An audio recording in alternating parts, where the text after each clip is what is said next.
You long for firmer muscles and smaller waist. Everybody does. Do you think you can't lose weight?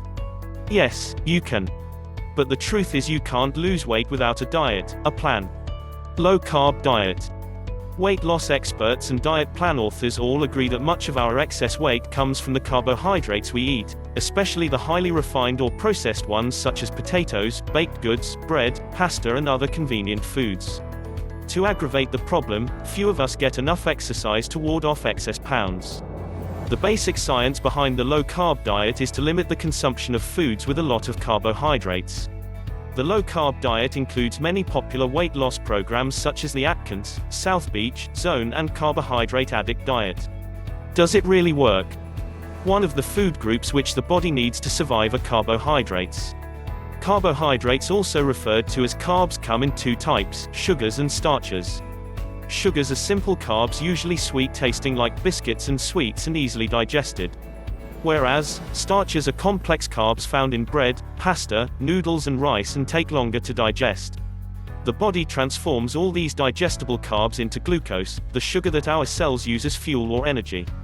When glucose molecules pass from the intestine into the bloodstream, the pancreas releases insulin, a hormone that mobilizes cells to absorb it.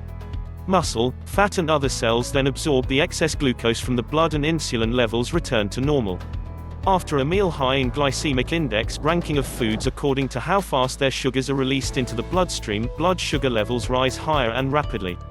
The insulin needed to fill all that sugar into muscles and fat cells also weaken the activity of glucagon, a hormone that signals the body to burn stored fuel when blood sugar levels fall below a certain point. Glucose level drops so low, leaving the body starved for energy. The brain and intestine then send out hunger signals. New cravings are created requiring more carb intake. We then overeat, that leads to more fat, rise in blood insulin level, more hunger, and more weight gain, and the cycle goes on. On the contrary, adhering to a low-carb diet puts an end to this cycle. Reduced carbohydrates would mean decreased insulin level, increased glucagon level, weight loss, improved triglycerides, fats carried in the blood which are necessary but when excessive cause coronary damage, decrease in LDL, bad cholesterol, increase in HDL, good cholesterol.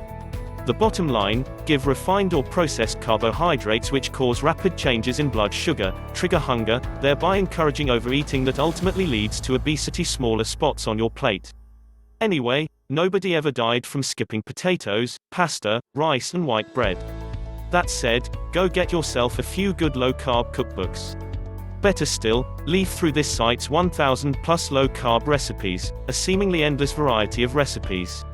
Try every recipe imaginable and make this diet as enjoyable and diverse as possible. Yes, you can diet, lose weight, live longer.